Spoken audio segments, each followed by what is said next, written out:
Ciao ragazzi, oggi finalmente puntata riguardo alla seconda parte del viaggio in Giordania per il sito archeologico di Petra. Wow, non vedevo l'ora.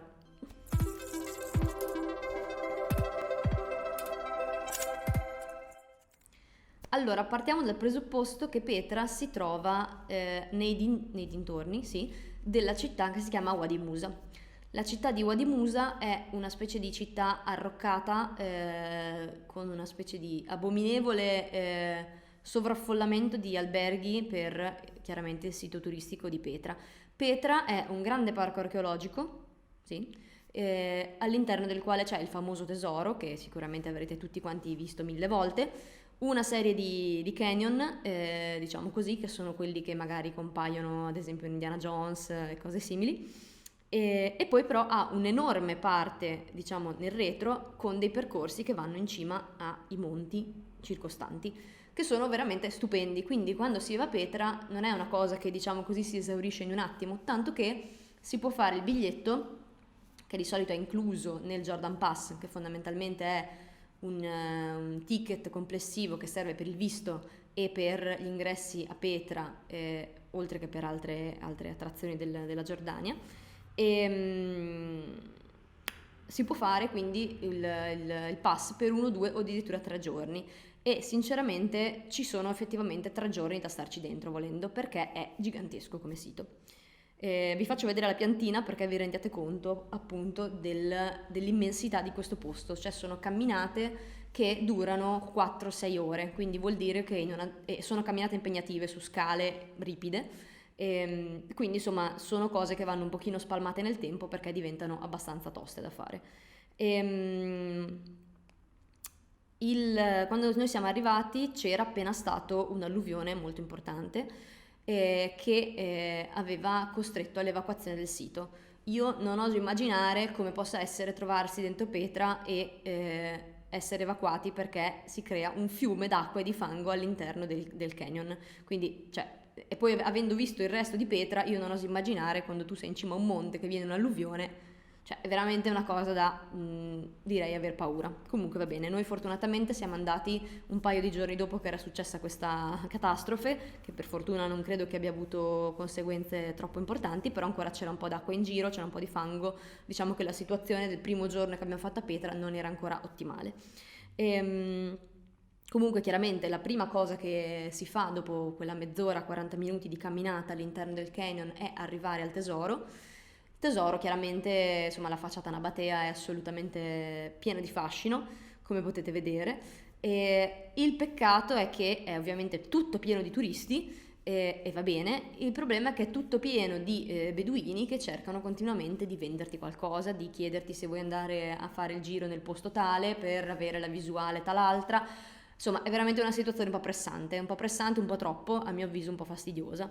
Altra cosa che io ho trovato molto fastidiosa è che questi beduini girano per il sito di Petra a cavallo di asini. E queste povere bestie devono girare sopra questi selciati che sono tutt'altro che piani, quindi sono selciati scivolosi con sopra della sabbia, e li portano su e giù per questi monti che hanno queste scale ripidissime per arrivarci. Quindi io veramente mi sentivo male quando vedevo i turisti sopra questi asini che venivano frustati senza pietà. Io veramente, cioè, a un certo punto mi sono messa a litigare con un beduino perché è caduto dal mulo dopo che lo frustava talmente tanto che sta povera bestia si è inciampata. Quindi io penso che l'avrei ammazzato di botte. Questa cosa mi ha guastato, devo essere onesta, la visita a Petra, nel senso che io non posso vedere una cosa del genere e sono stupita che i turisti decidano di andare a fare un giro sopra queste povere bestie, oltre al fatto che mi sembra una cosa estremamente pericolosa perché sono veramente scale ripidissime da aver paura di andarci a piedi, figuriamoci in sella a un mulo o a un asino, quindi proprio no. E poi non capiscono evidentemente che questa cosa fa sì che queste povere bestie vengano trattate malissimo. In generale, questa è una cosa che, se avete visto l'altro video sulla parte 1 della Giordania, questo trattamento nei confronti degli animali è una cosa che mi ha dato molto fastidio, perché io sono molto animalista, quindi queste cose veramente le trovo inconcepibili. E quindi purtroppo insomma la situazione a mio avviso è un po' amara da questo punto di vista. Dopodiché, quindi dopo aver visto dopo aver visto il tesoro, abbiamo fatto un primo giro verso uno dei punti panoramici più alti e col fatto che c'era stato il giorno prima l'alluvione non c'era nessuno, quindi abbiamo avuto modo di goderci questa passeggiata praticamente in solitaria, veramente bellissima. Quando si arriva in cima lo spettacolo è pazzesco, c'erano delle nuvole che rendevano veramente il paesaggio incredibile, una cosa con questi colori, questo cielo un po' scuro, con questi colori rossi che svettavano dappertutto, una cosa spettacolare. In cima, tra l'altro, abbiamo trovato una cagna con due cuccioli bellissimi, bellissimi, che erano lassù in alto, non so come facessero a campare in mezzo al vento, al freddo, cioè, vabbè, disastro, me li sarei portati a casa tutti, però veramente un giro spettacolare, veramente bellissimo. Questo quindi è stato il giro che abbiamo fatto il primo giorno. Il secondo giorno dentro Wadi Musa siamo andati prima di tutto a vedere Piccola Petra.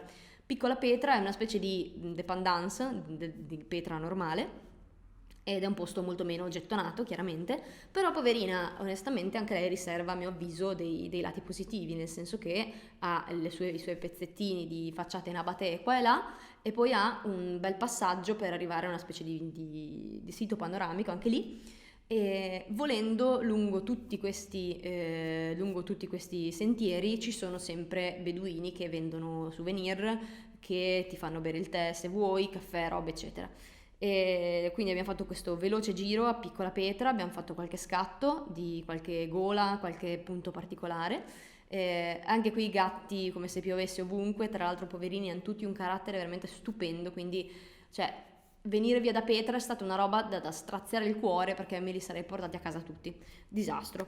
Detto questo, il secondo giorno invece dentro il sito di Petra effettivo abbiamo fatto il giro al monastero.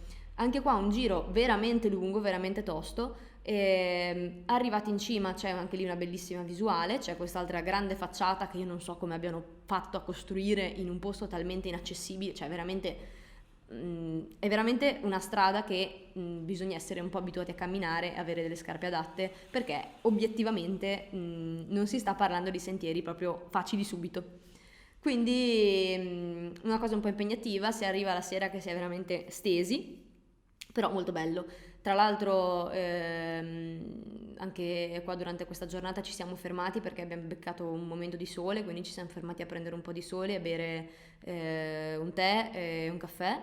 Per fortuna il POS è accettato dappertutto dentro Petra, cosa non scontata perché di base in certi posti accettano soltanto contante. La moneta è il dinaro giordano, che è una moneta abbastanza forte tra l'altro, però per fortuna anche per le cose veramente da 2 lire, di souvenir, di cose eccetera, accettano praticamente la carta dappertutto.